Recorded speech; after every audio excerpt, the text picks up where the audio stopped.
Welcome, Dig Nation. How are you? This is episode 38 of the Tim Laskus Show. And yes, I'm Tim Laskus. And before we get into today's guest, I've had a number of people come up to me and say, I want to do podcasting. I want to have a name out there. I want to throw my hat in the ring. I want to learn how to podcast. Can you help me?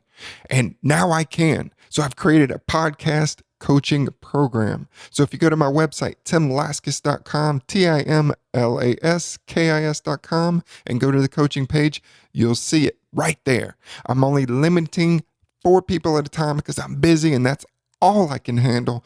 But if you come in too late, I'll put you on a waiting list, and as soon as I have an opening, I'll move you in. So go to timlaskis.com and check out the podcast coaching services that I'm now offering.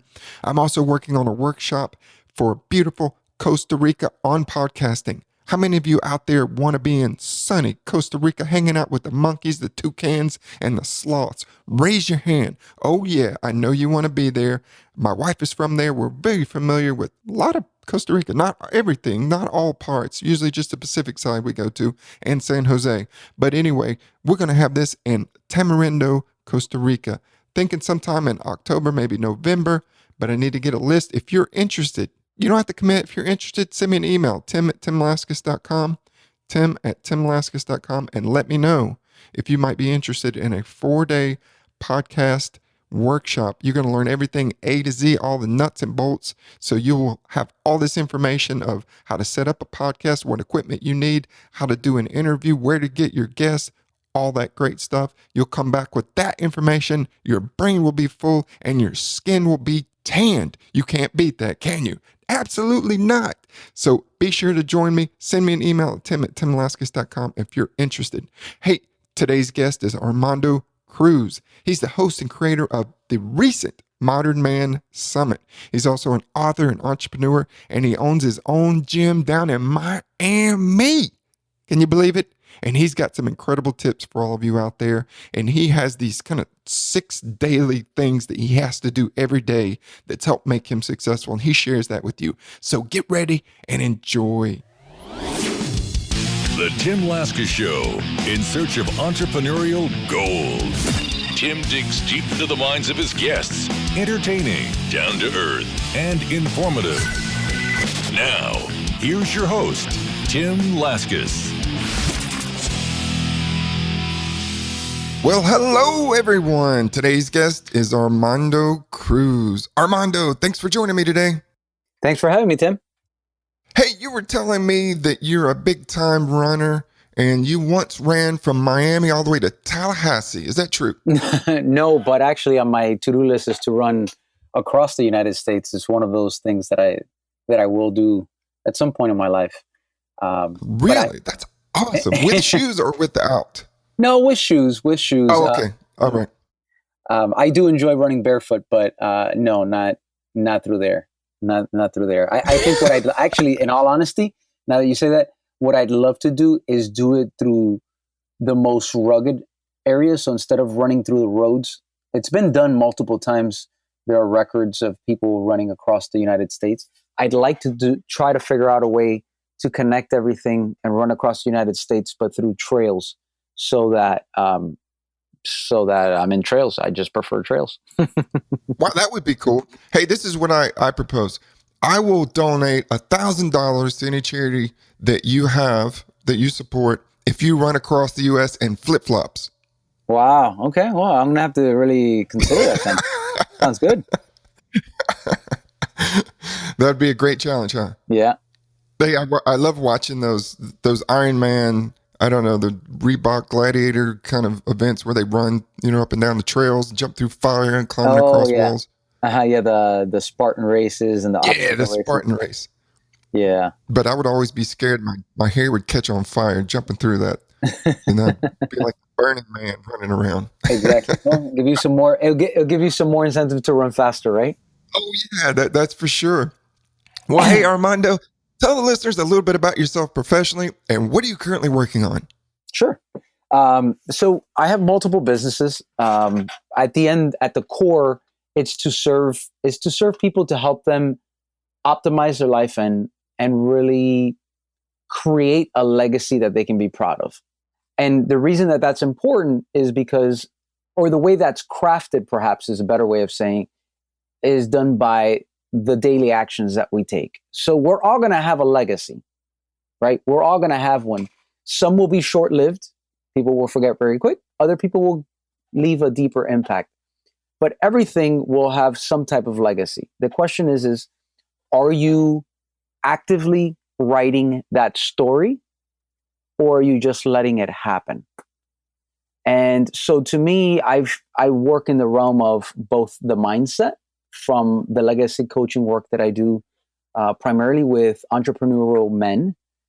And then I also work from the rehabilitative side.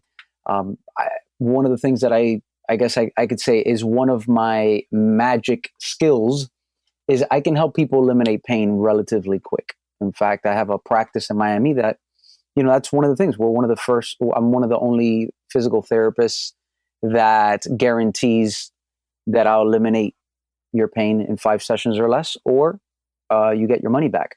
So it's kind of like about physical pain, right? Yeah, but and that's it's funny that you bring that up, because very often the physical pain is brought about by other things. So one of the things I've learned more than anything else between the coaching work and the lifestyle physical therapy that I do is the thing is not the thing. You're coming to me for pain and you want to get the pain out. And most people say, oh, my pain is in my back. But very often that's not the issue. Let me give you a quick example. I had a girl come in to me, a woman come in. She had been in the emergency room with severe back pain. And luckily for her, she had met one of my past clients, and she said, she referred her to me. The week before, she had been in the emergency room with the back pain. She couldn't do anything. She came in hobbled over in extreme pain. She could barely move. And within 5 minutes, she was able to bend down, touch her toes, and walk around straight with no pain, to the point where she was, I could see, physically concerned by how I was able to eliminate that pain with very little. I actually just had her lay down and I had her breathe. And in 5 minutes, her back pain had gone away. And the thing is not really the thing. Her body was sending her pain was the way the body was getting her to slow down for some other issues that she was having, that she was holding on to.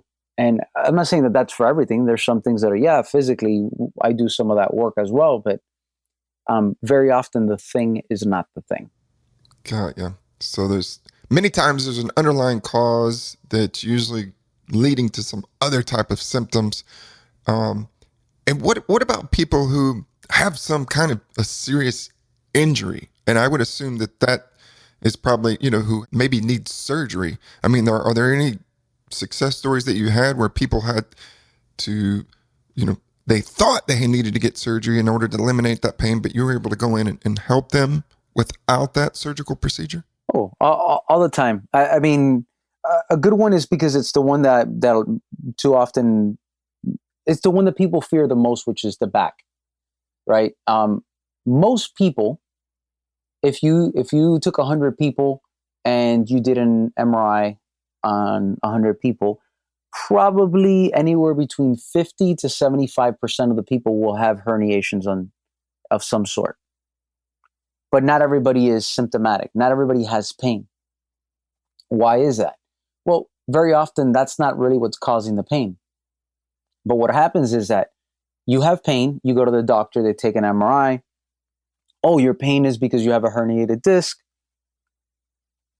Depending on what they find in there, they may say, hey, surgery is the answer, or you just got to go and do some therapy.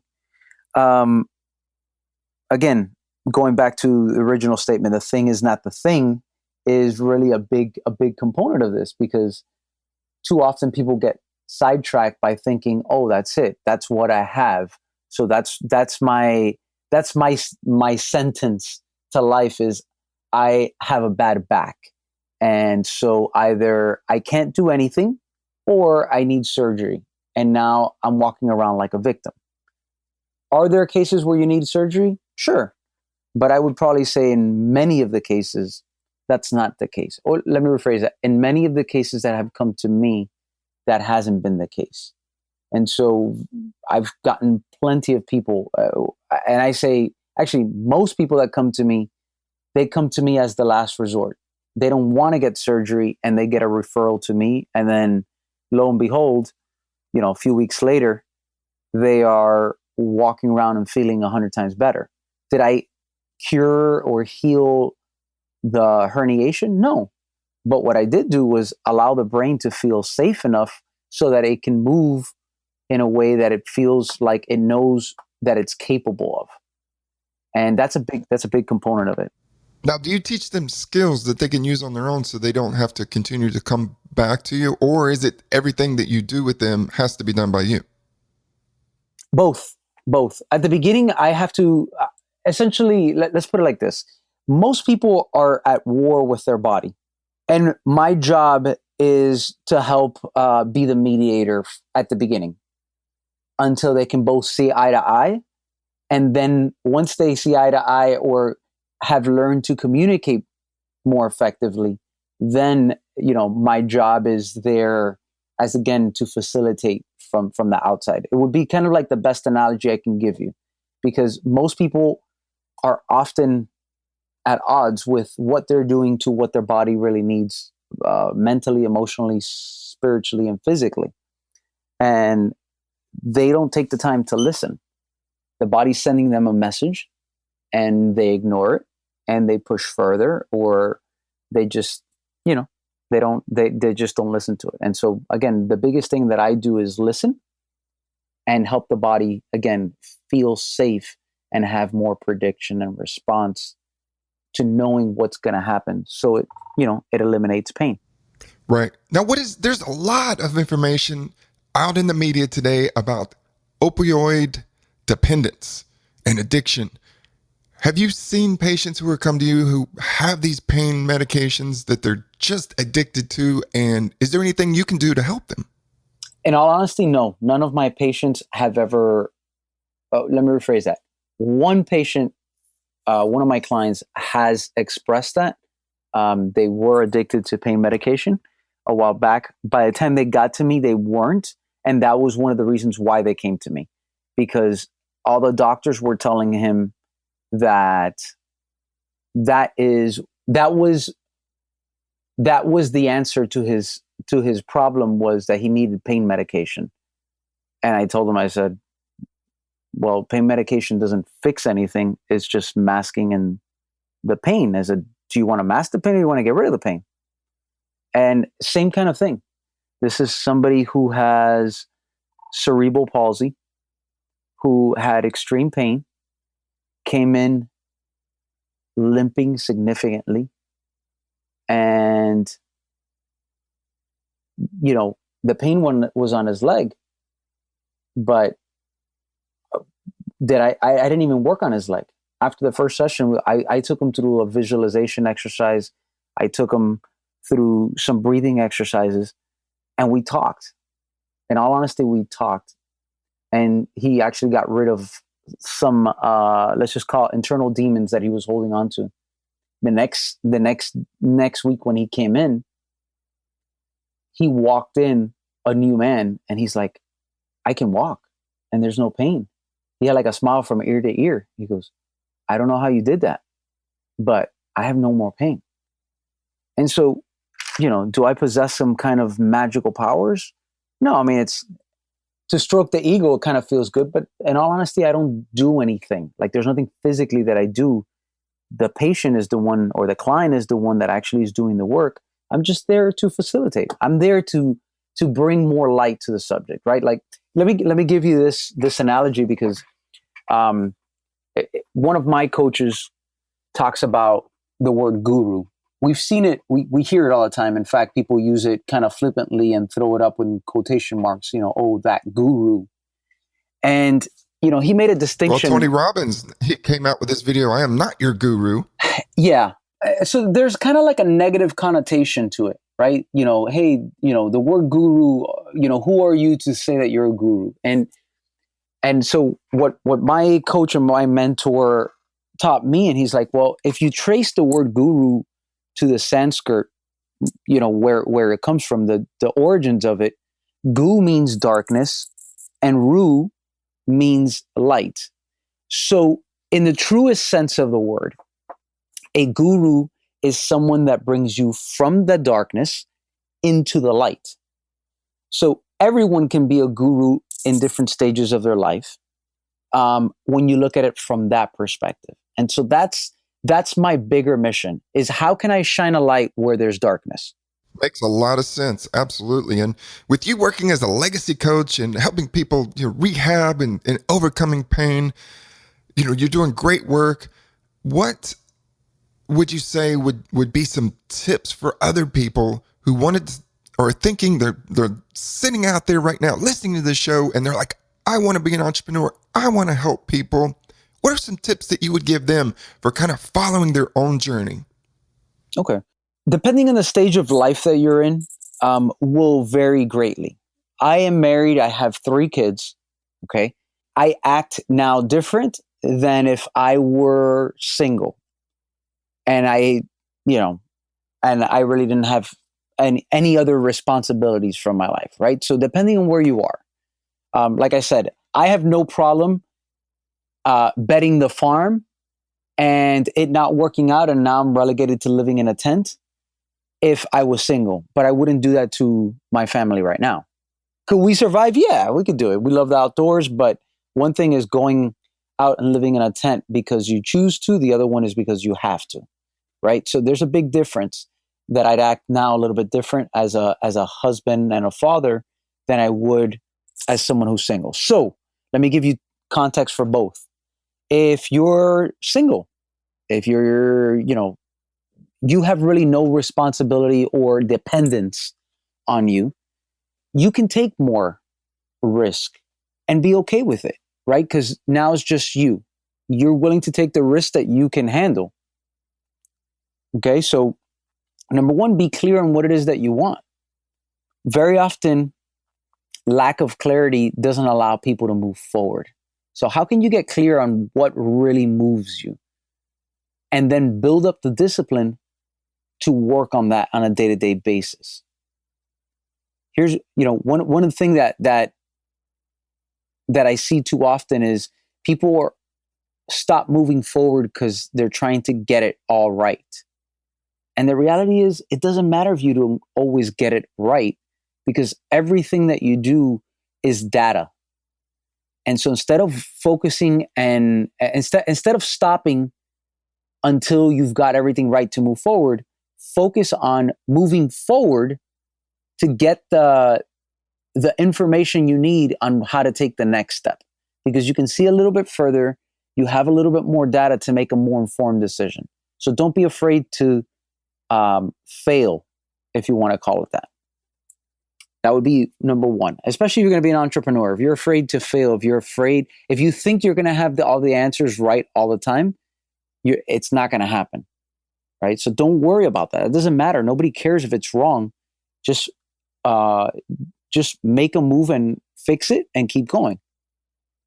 And then the other one, that probably one of the most important things is, most people are trying, again, going back to figuring out what's the right action they got to take. And I focus more on consistent action taken daily will always outlast massive action taken once, right? Does that resonate? Love it. Consistent action taken daily outlasts massive action taken once. And I would say those would be the two main, or two or three main things that I would say. Take consistent action daily, be very clear on your vision, and don't be afraid to fail. Those are powerful, Armando. And I actually picked up a couple, and some other things that I also learned was, don't bet the farm to follow your dream when you have a family. And it sounds like, that's not what you're recommending people to do. Maybe as a single guy or woman out there who are very passionate about their dream, that may be a time to do that. But when you have other obligations, it's probably not a good thing to do. You also mentioned being clear on what you want in life. Many times people are just confused. They don't have that clarity. They're pulled in a million different ways, and they haven't really sat down to determine what is it that they want out of life. And then you talked about, don't worry about getting it right.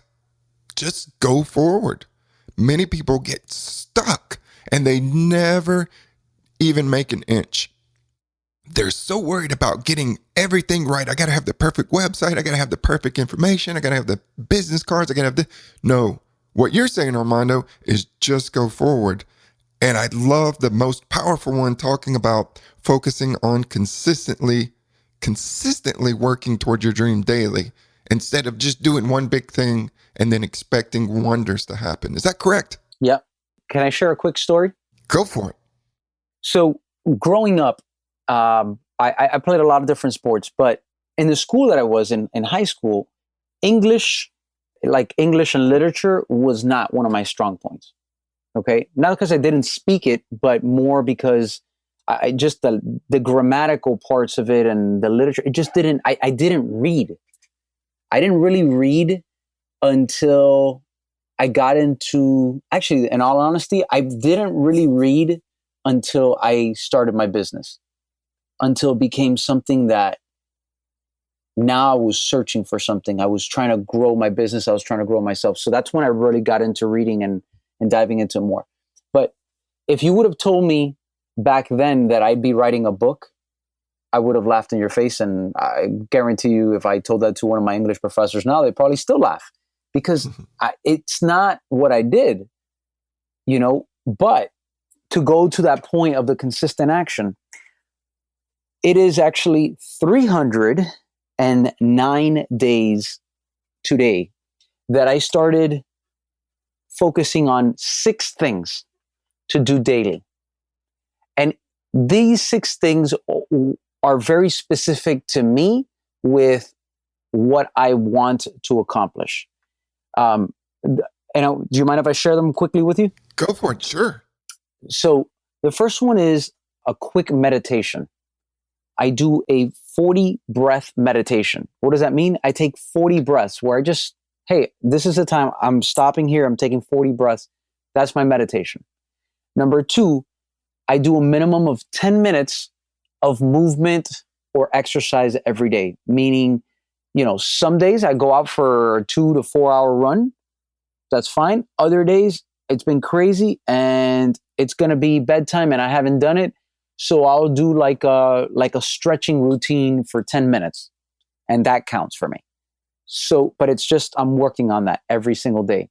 Another thing is I reach out to 3 people every single day. So in some capacity, I'm reaching out to a minimum of 3 people, just connecting with people. I write, another one is 50 words that I have to write every single day. So in other words, I have to write something with a minimum of 50 words. I make 1 video a day and I read at least 5 pages in a book, any book, every single day. So those are the 6 things that I do.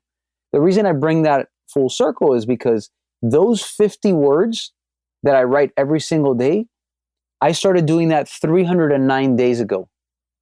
And I've missed 1 day. And it's because I passed out early and I woke up the next morning and I was like, oh my God, I can't believe I missed it. But basically in 309 days, I've done 308 days pretty much consecutively without missing a day of writing 50 words. What that allowed me to do was build and hone my ability to write without all the mental obstruction and all the limiting self-belief that I cannot write. And as a result, I am finishing my first of 2 books that I hope to launch this year. So this one is going to be called The Legacy Code, and it's written for men to help them craft out a legacy that excites and inspires them. And that's the focus of this book. But again, it's going back to those little things. I love that, Armando. If I hadn't started that, this book would not be happening today. It is those incremental steps, that forward-looking, build it into your schedule momentum that you have that allowed you to accomplish your goals. And so that was just wonderful. Taking 40 breaths, have movement every day, reaching out to 3 people, writing 50 words, watching one video, and reading 5 pages in a book. No, not watching a video, making a video. In other words, I have to speak. So it's to help me speak Making better. one video. Gotcha. Make one video a day. So I have 309 videos, and if you weren't following there along you go. with that. Ladies and gentlemen, that is Armando's powerful daily schedule, and that is wonderful. And that should help anyone who decides to just copy that and go forward. Well, Armando, let's talk a little bit about your journey as an entrepreneur. When did you decide to be an entrepreneur, and what helped you make the step? So my father has his own construction company. What was really cool is that I hate construction. First of all, because I went to work with him. But while... Did he yell at you on the job?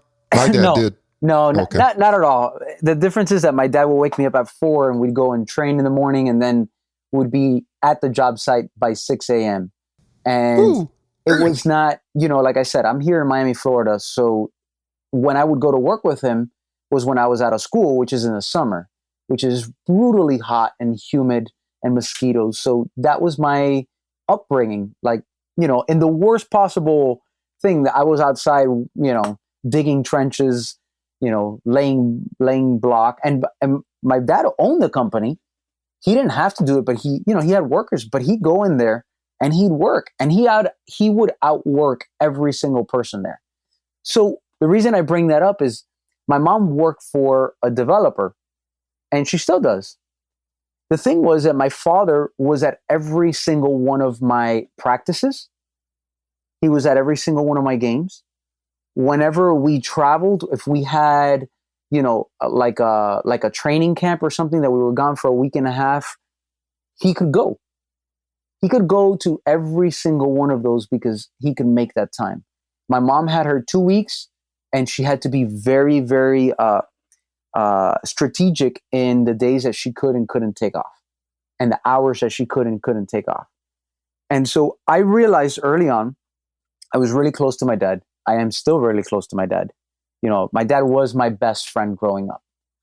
Not in a weird way because I didn't have friends, but because I felt like he understood me and I understood him. And so he kind of helped push me from that perspective. I had friends, but if I had to say who was my closest friend, I would say my father. So, seeing that, being that close to my dad, and seeing the flexibility that he had and how important family was to him and to me, as a result, I realized that if I wanted to have something similar, if I wanted to be the kind of father that my father was to me, to my kids, it only made sense that I needed to have my own business. So that was really the seed that was planted and nurtured from early on. He never said that I had to, but it was kind of like, if I wanted that, that was the example that I was given. Well, it sounds like your father was such a powerful figure in your life, and I can definitely relate being, friends with your father and having, him as considered, almost your best friend. And that was definitely the case with me and my dad. And so I can really relate to that. So when you were growing up, you were watching him and kind of the seed was planted. So how old were you when you took that initial step to kind of start your own business? I wasn't like one of these natural sales, because usually let me make this distinction. More often than not, what I find is that those people who are inherently like naturally those entrepreneurs, that they're coming up with their lemonade stand and, all that stuff when they're little, that wasn't me. I was the exact opposite. I detested all of that.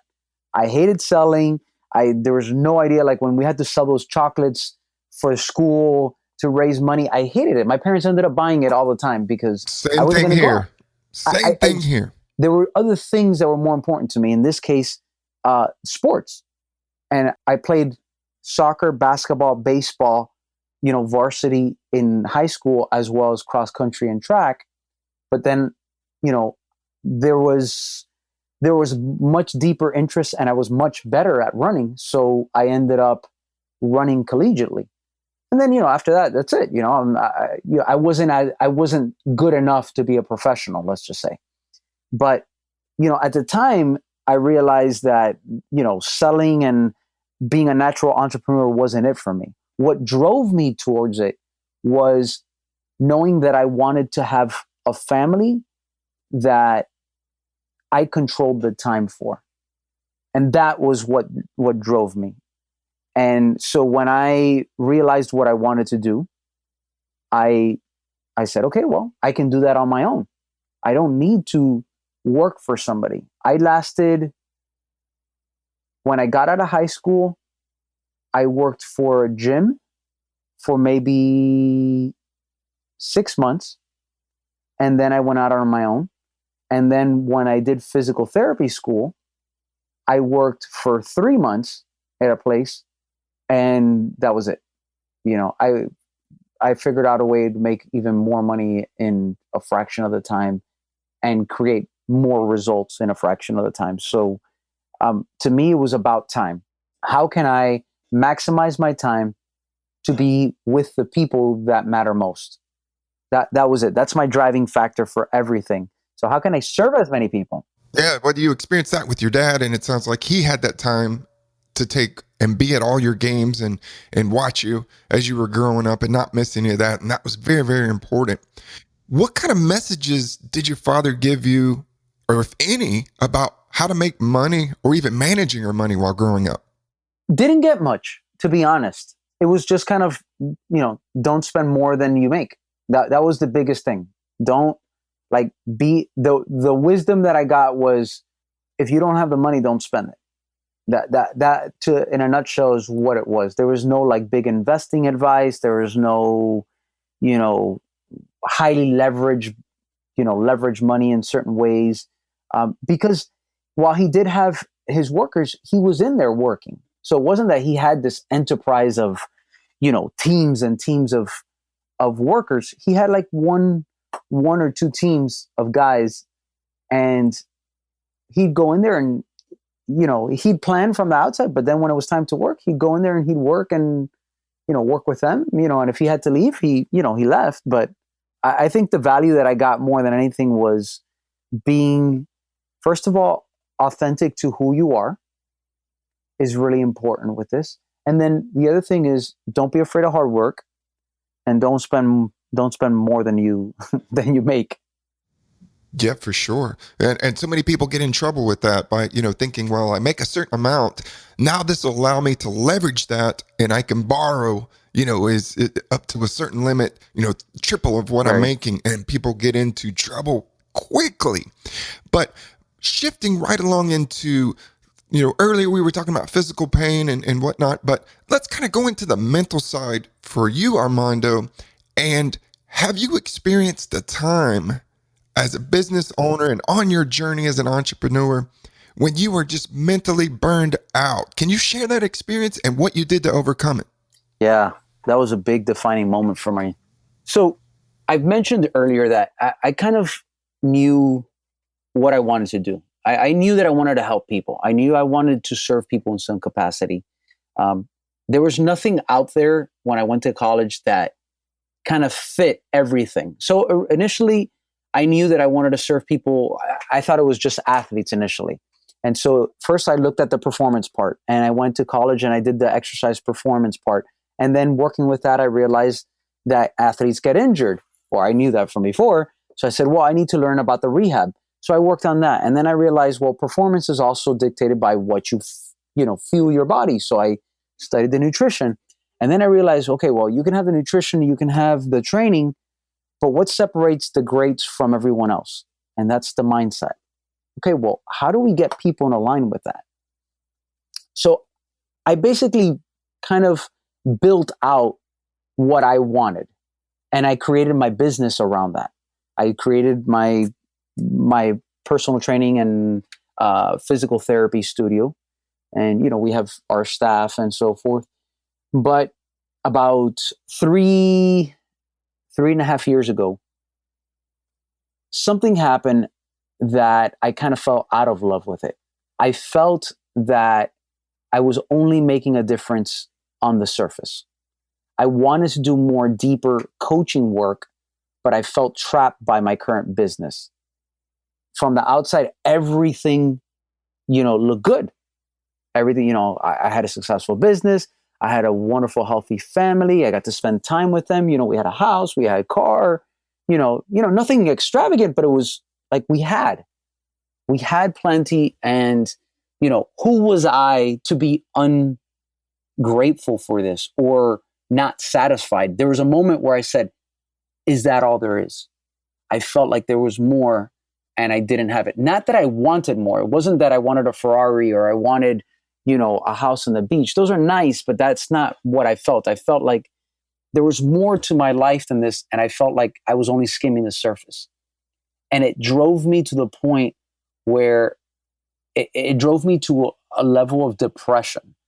And I use that very cautiously because it wasn't a clinical depression. It was just comparing it to my normal state of the way I am normally. I was a less than version of myself. So it's a depressed. That's what depression means, to be less than whatever the thing that you're talking about, right? So from that perspective, yes, I didn't want to do anything. I ended up like always feeling exhausted. I would sleep an extra 4 to 6 hours in the middle of the day. I didn't want to call any clients, get any new business. I was turning down business, and not because at that point we needed it. I just didn't want to do it. The sensation was I wanted to burn everything down. Now understand that there was nothing wrong with it. And I had nothing but love for all the clients and everything, but it was about me. There was something wrong or something that I felt was missing. And I came to that moment where I said, is that all there is? To make matters worse, my wife was pregnant with our third child. And, we were falling into debt, and the business wasn't doing well because I was essentially running it to the ground. And there got to a point where my wife said, that's it. And she looked at me and she said, you need to do something. I can't help you anymore. I don't know how to get you out of this funk. And around that time, one of my coaches reached out to me and told me that he was having a retreat in Thailand. And again, we didn't have the money for that. But my wife, and this is kind of like where I get to share that the courageous person, that the person that made the difference was really my wife, because she, being pregnant, she looked at me and she said, listen, if what you need to get out of this funk is you need to go to Thailand and kind of hit the reset over there.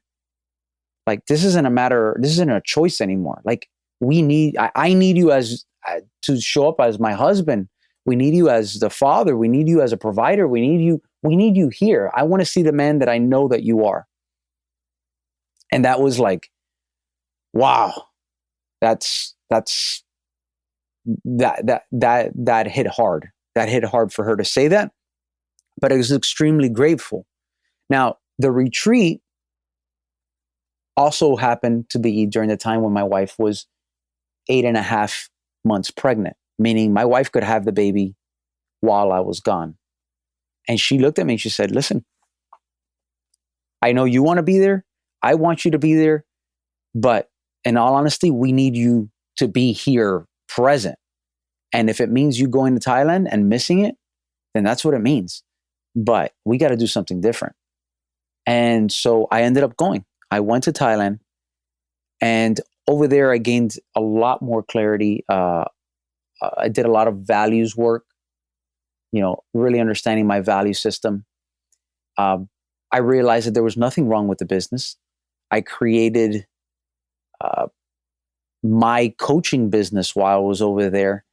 I just gained the clarity of how I wanted to serve men, particularly married men who are entrepreneurs, and created what I call the rich man experience. And I can talk to you a little bit about that. But the point is from there, I got back, and this is a part that I always forget to say, I made it back before the baby was born.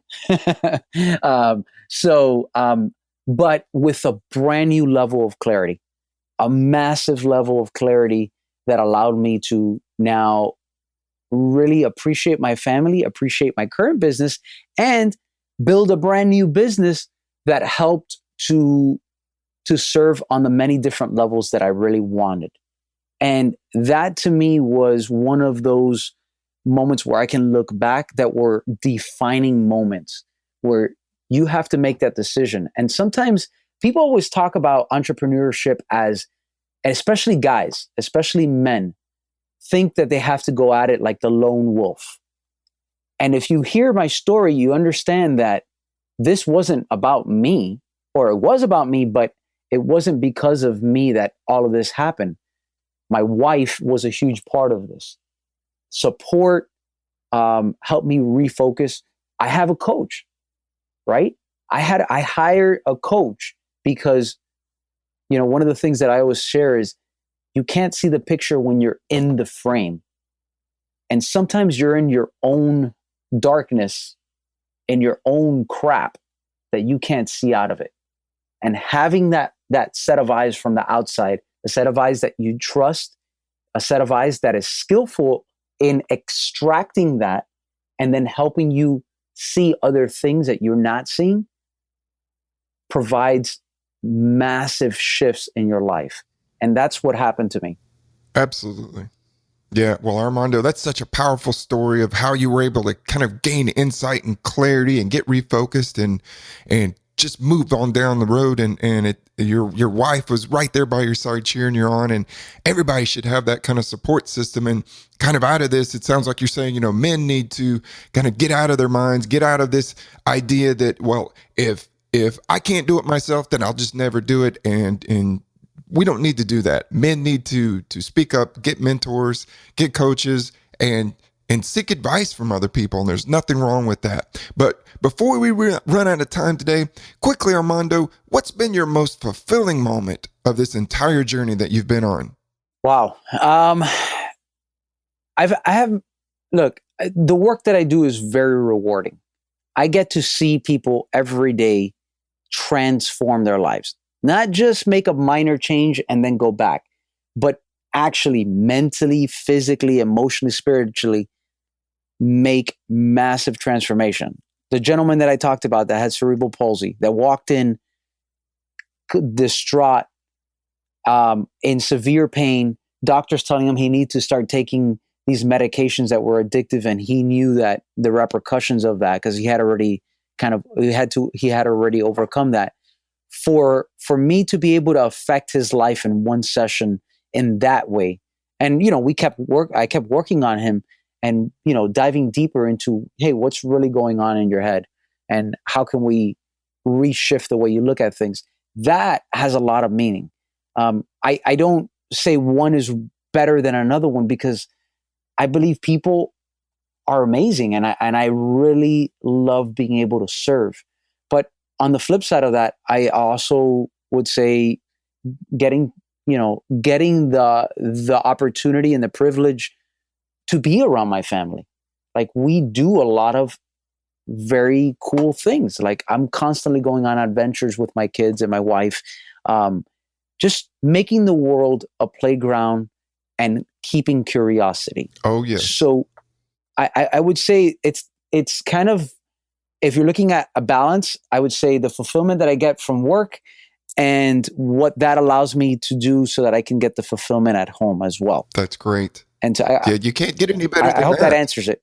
Yes, absolutely. Because serving others and making time for your family, it doesn't get any better than that. And Armando, you have provided some powerful information and great tips to the listeners today. And ladies and gentlemen, Armando Cruz, who will probably be running through your city on flip-flops, is coming soon. But before we end, Armando, tell everybody where they can find you online. Sure. Probably the best place to come in as the hub, go to armandocruz.com, and there we'll have the links to, where you can get the book, my virtual summits, different things that I have going on, any coaching, any just, insight. Just stop by. If social media, you can get everything there. You can connect with me, or you can just hop on Twitter as well. And that's Armando_Cruz. There you go, ladies and gentlemen. Armando Cruz. Armando, thank you. You've been a great guest today, and I look forward to staying in touch. Thank you, Tim. Thank you. Want more entrepreneurial tips? Go to timlaskus.com.